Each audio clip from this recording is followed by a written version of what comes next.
Please subscribe to Face TV Africa and turn the notification on. Face TV Africa, ẹ jọ̀ọ́, subscribe, hete. Face TV was Swoby.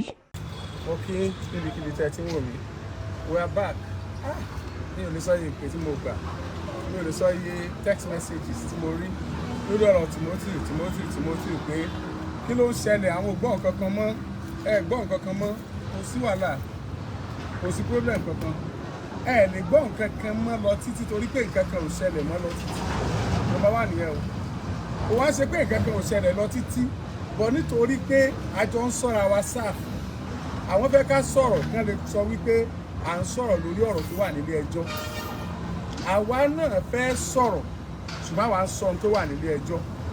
Àwọn ń take action, àwa náà ń take action. Àwọn ń sáré sọ̀tún sósì, àwa náà dúró lórí ilé ìwà. Àwa ò gbàgbé wípé tá a bá sọ̀rọ̀ ó lè ṣàkóbá fún ẹjọ́ tó ń lọ lọ́wọ́ nílé ẹjọ́. Àwọn náà gbàgbé pé táwọn bá dákẹ́ àtìmọ́ táwọn wà yẹn àwọn lè gbàbẹ̀ dé ibi tí àwọn ò rò tì. Oriyomi Hamat lórúkọ mi, ó kí í káàbọ̀ lórí ọ̀rọ̀ Timothy tá a ti ń bá bọ̀ látijọ́ yìí. So far so good. Àti brief yín lóríṣiríṣi àwọn tó ṣẹlẹ̀. Lára ìṣẹ̀lẹ̀ tó ṣẹlẹ̀ tá a ti sọ fún yín ni pé ìkan nínú àwọn ọmọ mi tó lọ bá mi cover story yìí, òun àti ìkan nínú àwọn reporter tó náà cover story yìí láti BBC. Ọmọ tó ń cover fún BBC bí ọmọ náà ló jẹ́ fún mi. Ọlọ́run wá ní kóhun àti kan nínú àwọn ọmọ mi kan jọra wọn gan. Then fortunately for oriyomihamat.com and fortunately for BBC Yorùbá as well, Ọlọ́run jẹ́ kí èròǹgbà wọn jọ. Mo sọ fún yín pé wọ́n máa ń lòdù bọ́ọ̀sì wá ni bí ìgbà tí àwọn ọmọ tọ́ọ̀dù lọ síbi tẹ́ tí lọ ṣòṣèlú, wọ́n dẹ̀ máa ń tọ́ wa lóríṣiríṣi ọ̀nà. Ṣùgbọ́n nítorí pé àbá tí wọ́n wá, ọ̀gá àwọn tọ́nà wọn ń ṣẹ́ làwọn bá tiẹ̀ wá. Justice lórí ikú tọ́pa Timothy làwọn bá wà wò bá tiwọn wá. Kò jẹ́ káwa ó ta sí wọn, ó jẹ́ káwa máa ṣe tiwa lọ. Mo rántí pé èyí tá a lọ ká tó lọ sí èyí tá a lọ gbẹ̀yìn yìí àbí ìkẹta sí. Nígbà tá a parí, ìkan nínú àwọn boys mi tá a jọ lọ cover, wọn ní choice, wọn lérè mi gbogbo ìgbà náà, wọn ní choice. Ọmọ yẹn àti ọmọ tó wá lórúkọ BBC yẹn, wọ́n jọra wọn gan. Àwa ti kúrò ńbẹ̀. BBC correspondent ni wọ́n face. Wọ́n trace ọmọ yẹn débi tó ti fẹ́ sùn. Tí ẹ̀ lókù kan gbẹ̀mí ọmọ yẹn, Ọlọ́run fún wọn ṣe. Ṣùgbọ́n ọmọ yẹn ò lè sùn Òṣogbo mọ́ lọ́jọ́ yẹn láti padà wá bá síbàdàn. Torí pé mátà yẹn tún máa wáyé lọ́jọ́ kejì ó yẹ kó sùn ni. BBC láti replace ọmọ yẹn with another person. Wọ́n withdraw assignment yẹn from him. Wọ́n replace it with another person tí ó ṣe é ṣe kán má dámọ̀. My question is, kí ló dé tán ṣe báyìí? Ẹjọ́ ti wà nílé ẹjọ́. Kí ló dé tán yọ wá lẹ́nu? Iṣẹ́ ti wá ní láti cover nǹkan tó ń ṣẹlẹ̀. Tí ní láti wá sọ tí wọ́n lè ṣe bóyá ṣe àbẹ́ ṣe. Tí adájọ́ ní láti listen. Tí lọ́ọ̀yà yín tẹ́ kó wá, àwọn sáànù bíi 6 7 tẹ́ kó wá, ẹni láti dìde láti defend yín láti sọ̀rọ̀ dòtítọ́. Tí alọ́yà ti wá ní láti bi yín léèrè béèrè. Kó tó di àkókò yìí, mo ti fẹ́ sọ nìtínú. Kí ló ṣẹlẹ̀? Àwọn agbẹjọ́rò wọn tí wọ́n jẹ́ SAN, gbogbo ìgbà ni wọ́n pọ ọ̀rọ̀ jáde lẹ́nu àwọn èèyàn wa. Bí kọ́lọ́pàá kó sojú ẹ̀ ó sì wí. Bí kí Gbadé ó sì sọ. Bí kí ìyàwó Gbadé sọ nǹkan míì. Bí kọ́rọ̀ dàrú kí wọ́n gba ibìkan mú wọn. Ọlọ́run fún wọn ṣe. Bí kí dókítà tó wá kó sọ nǹkan míì yàtọ̀ sí tó ti wà ńlẹ̀. Ọlọ́run fún wọn ṣe. Láti mú ọ̀rọ̀ jáde lẹ́nu wọn. Láti assume pé tán fẹ́ sọ nìyí. Ṣùgbọ́n Ọlọ́run fún wọn ṣe. Lẹ́yìn gbogbo eléyìí, ẹ̀rù wá ń bè mí pé kí ló dé? Prosecutor ẹni tó ń ṣiṣẹ́ fún ìjọba. Nǹkan tó lè ṣe ò tó nǹkan. Tí ẹni kó ṣe wọ́n tó lè ṣe kó dẹ̀ mọ́ lọ. Ó wá iṣẹ́ ìjọba ló ń ṣe náà. Èwo ni tí ò bá jẹ́ pé prosecutor wa gán jọmọ lóàbí. 50 million 100 million ń bẹ àwọn ẹbí Timothy. Èló ni ò lè fún prosecutor tí turning point ó dé bá yẹ ẹni ẹlẹ́ni tó náà mọ̀ bá láìpẹ́ lọ. But we thank God for that prosecutor tó gbé ẹjọ́ yẹn kalẹ̀. Ó ti ṣègbìyànjú ó ti tó lè ṣe. Kò ń ṣe SAN náà.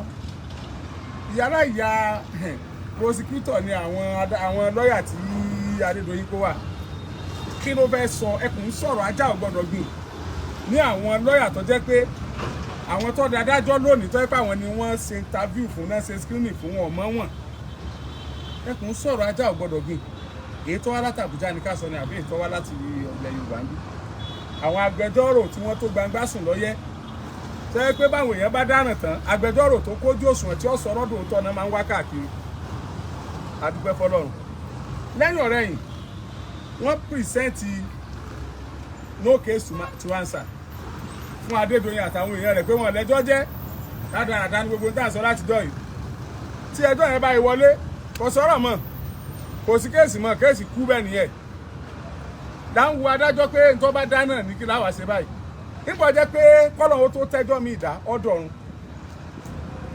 adájọ́ at the end of the day ó ní wọ́n lẹ́jọ́ jẹ́ no case to answer ó yí dànù àwọn náà try rẹ̀ nínú ẹ̀rí láti gbogbo tá à ń sọ ìkẹyìn ní no case to answer wọ́n adájọ́ yí dànù thank God for that gbogbo báyìí rẹ̀ rútí ń bá ìlú pé gbogbo béèrè ni wọ́n ń bi àwọn gbadé yìí ta ni ó bá wa bi àwọn Adédoyin léèrè ọ̀rọ̀ ta ni ó béèrè ibi tí Abdulrahim ọmọ Adédoyin wà báyìí ta ni ó bá wa wá Abdulrahim ọmọ Adédoyin kan tí wọ́n sọ pé bí báyìí lọ́wọ́ o tí ó wàá sọ bí ọ̀rọ̀ yìí ṣe kan bàbá rẹ̀ ta ni ó fi ọ̀rọ̀ kọ́ àwọn secretary àwọn receptionist tó ń gba 200,000 salary ta ni ó fi ọ̀rọ̀ kọ́ wọn lẹ́nu wò tí wọ́n fi jẹ́wọ́ pé lágbájá báyìí lọ́rán wa tàbẹ̀dù lọ́rán wa ta ni ó bá wọn sọ̀rọ̀ tí wọ́n fi sọ òdodo wọ́n fẹ́ wọ́n kọ̀ àwọn mìíràn ní ìdágbẹ́jọ́rò bíi tiwọn bí àwọn tí Adédoyin kó wá bí wọn ò tiẹ̀ pọ̀ ṣé ìgbàgbé pé torí ẹ̀ lẹ́ fi dáwó jọ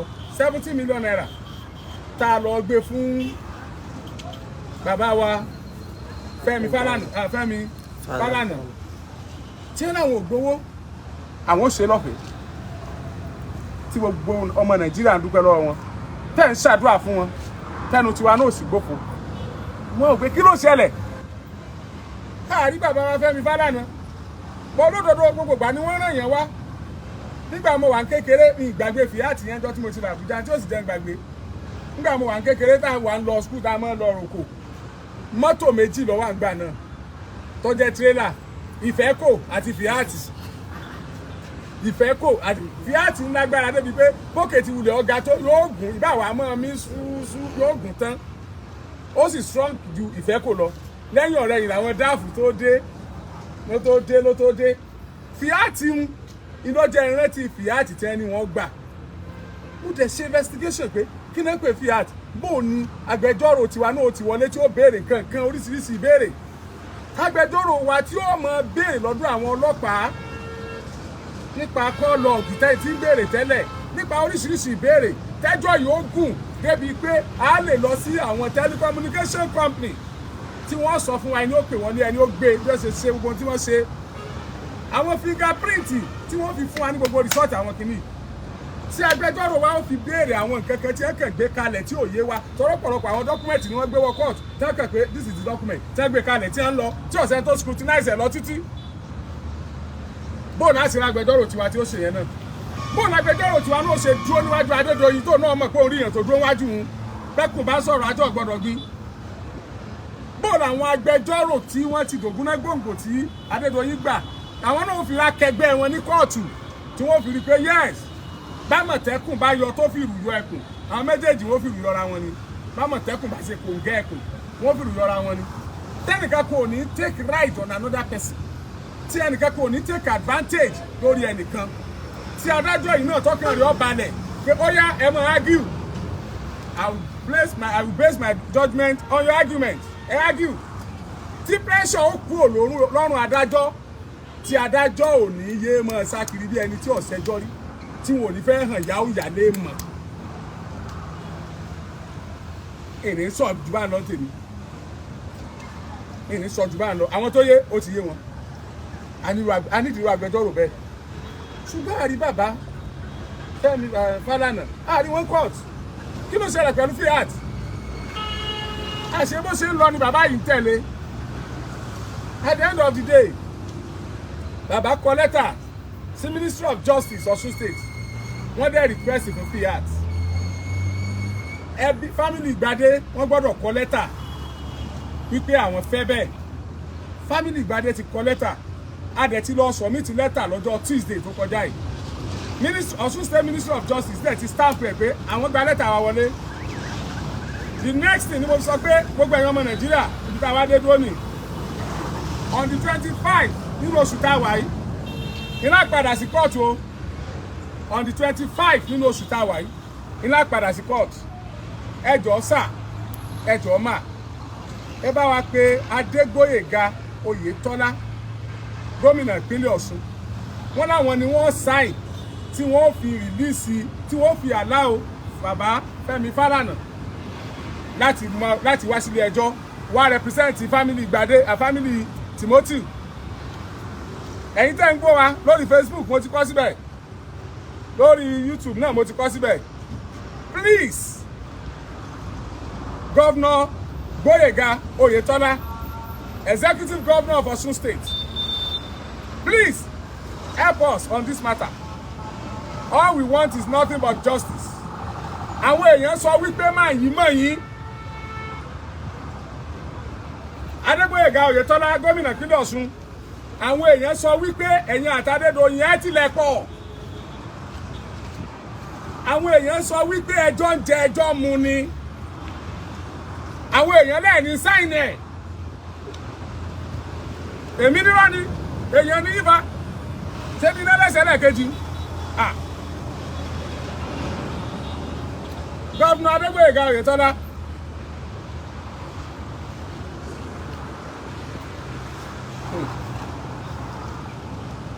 Onírúurú ni wọ́n fi ṣegún. Àrà mẹ́rìírí yọ̀ ni wọ́n fi ṣe lékèlékè. Mẹ́rìírí epo pupa ni wọ́n fi ṣe ẹyẹ àkàlà. Mo bi wọ́n léèrè mo nítorí kíni wọ́n nítorí ìjà òrìṣà. Mo wá ní ṣé ọ̀ràn èèyàn ní ká jẹyẹ ni ẹ ṣe já fẹyẹ burúkú lẹ̀kọ́ mọ́ bá tiẹ̀ lọ. Gọ́vnà Adégbóyèga Oyètọ́lá owó yẹn yé yín torí ẹ̀yin sọmọdé nú ayé ẹ̀yin náà kéré nínú ìrìn àjò ó sì yé mi àti yín. Lórí ọ̀rọ̀ tó wà ńlẹ̀ yìí ẹ mọ́ torí ọ̀rẹ́ kan kẹ́ ẹ fi ṣe ẹgbàágbèje ọ̀rẹ́ o. Sacrifice this matter. Embrace justice. Sign the needed paper. Allow Barrister Mr. Femi Falana to come on this matter on the 25th of this month. Gbogbo òrètí ọmọ Nàìjíríà tó béèrè justice lórí ọ̀rọ̀ Timothy àti Ìgbádé àti Ìgbáta àkìtàn tá a fẹ́ darí ẹ̀ sí báyìí lọ́dọ̀ Adégbóyèga Oyètọ́lá gómìnà ìpínlẹ̀ Ọ̀ṣun àti bọ́jú àti bọ́nu àgbọ̀n ìsàlẹ̀ tá a fẹ́ darí ẹ̀ sí òun náà ni gómìnà ìpínlẹ̀ Ọ̀ṣun Adégbóyèga Oyètọ́lá. I am very sure, I trust you. You will not sacrifice the life of Timothy Oluwadamilare Adegoke for your political ambition. You will not sacrifice the life of Timothy Oluwadamilare Adegoke for the comradeship and for the friendship matter. I trust you. You will do the needful. But mi ò fẹ́ kó jẹ́ lẹ́yìn on the 25. On the 25th of this month, Mr. Femi Falana ni làwa fẹ́ tẹ̀lé wọ ilé ẹjọ́ court 1, High Court 1 l'Óṣogbo. Mr. Femi Falana yóò ṣáájú báyìí. Èmi Oriyomi Hamat ó tẹ̀lé. Àwọn Ìgbádé àjọ̀dé bẹ̀ ni. Àtàwọn tó nífẹ̀ẹ́ òdodo tí wọ́n fẹ́ justice. Ẹ̀yin ọmọ Nàìjíríà ẹ mọ̀ sí ààrẹ ẹ mọ̀ jọ̀ọ́rẹ́ yìí. Ẹjọ́ dé ìpínlẹ̀ Ọ̀ṣun. Ẹjọ́ dọ́dọ̀ gómìnà ẹ rí i pé èèyàn rẹ ni gómìnà yẹn. Èèyàn dáadáa ni. Ìtú jẹ́ kí n máa ṣeré kí o ṣe torí Adégbóyèga Oyètọ́lá o. Kì í ṣe torí yín gangan o. Torí àwọn tí wọ́n lè má jẹ́ kí fáìlì yẹn dọ́dọ̀ yín. Please call for the file. Femi Falana ti kọ lẹ́tà. Family Timothy àwọn náà ti kọ lẹ́tà. A dẹ̀ ti béèrè pé lẹ́yìn gbogbo tí wọ́n ṣe yìí kí ló kù. Wọ́n ní kẹ́yìn sáìn rẹ̀ ló kù. Please call for your commissioner for justice. Call for your attorney general. Fún ìpínlẹ̀ Ọ̀ṣun. Ask for this letter and append your signature. Let this matter see the light of the day. Please, we are begging you. ẹ pè wọ́n ìwé wa ti wà lọ́dọ̀ wọn o ẹ pè wọ́n ìwé wa ti wà lọ́dọ̀ wọn ẹ jẹ́ ẹ tètè sáìn ẹ̀ gbogbo ọmọ Nàìjíríà oṣoolé àjẹlé lẹ́bọ̀ lóògùn wòlíì àáfàá aláwìroko aláwìrodò ọwọ́ Oyètọ́lá ní kéèsì Timothy wà báyìí o mo sì mọ̀ pé yóò sá ìwé fún wa tó bá ti sáìn rẹ̀ kò sọ̀rọ̀ ẹ tó bá mọ̀ wọ́n ẹ bá wá pè wọ́n kí wọ́n pe àwọn tó wà ní ẹ̀ka ètò ìdájọ́ Ministry of Justice kí wọ́n bá wa buwọ́lùwé mo sì mọ̀ pé wọ́n ó ṣe é torí kò sí tí ò lè ṣẹlẹ̀ àwọn aráabí ti trace ìwé wa débẹ̀ kí fáìlì òtún tó sọnù torí wọ́n mọ̀ wípé àwọn àṣírí kóòtù tí Femi Falana bá wọ kóòtù yóò sì wọ kóòtù ẹni ọba ní ọmọ wa ni ò ní dé bá bẹ́ẹ̀ ni pèkélé orí alọ́ta ìgbébì kan orí ó yàlù èdú ẹsẹ̀ olómele ìtólẹ̀ ẹni ọba ní ọmọ wa ni ò ní bá Adegoke Oyètọ́lá ẹ fẹ́ ṣe lẹ́ẹ̀kejì Ọlọ́run ó jẹ́ ó ṣeé ṣe o ètò kàn wá jù báyìí ni pé ẹ bá wa buwọ́lùwé o kí Fẹ́mi Falana kọ́wọ́ kóòtù lọ́dún 25 ẹ jẹ́ mọ́ dúpẹ́ lọ́wọ́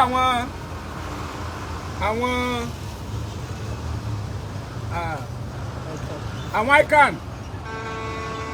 mo ti rí was it not 3.6 million tẹ fún ẹbí Timothy Adegoke ẹ ṣé o adúpẹ́ o àwọn ICAN wọ́n ti wá present check yẹn ẹ̀yin náà ó ṣe lè káyìn náà ti máa rí I appreciate yín ẹ ṣé gan ni o Ọlọ́run á dúró tì yín o ọ̀kọ̀ọ̀kan lọ́mọ wọ́ọ́yọ́ kò ní ṣẹlẹ̀ sínú ẹgbẹ́ yín mọ́ àti tèmi náà o thank you so much Oriyomi Hamat lórúkọ mi ní tí mo bá tún gbọ́ mo tún padà bọ̀ ẹ má dúdú kó pẹ́ torí pé mo gbọ́dọ̀ sọ ní tí mo fẹ́ sọ nǹkan gbọ́dọ̀ wá sọ̀rọ̀ láì jẹ́ pọ́rọ̀ mi gbọ́dọ̀ ní impact pẹ̀lú tí mo sọ lẹ́nìí ẹ ti mọ ibi tí mo rán ọ̀rọ̀ yẹn bẹ́yẹn iṣẹ́ tí ọ̀rọ̀ yẹn bá jẹ́ àtẹ̀mí àtẹ̀yìn náà ẹ tún bẹ̀rẹ̀ sí ní tàn káàkiri nígbà tí a bá ti ríwèé gbà wípé fìyàtì ti dé o Fẹ́mi Falana lè wọ kóòtù báyìí o àtúnjẹ gbọ́ wọn ò sì tún sáyìn rẹ̀ náà àjẹ gbọ́ èyí ló pe ìròyìn náà ẹ ṣeun.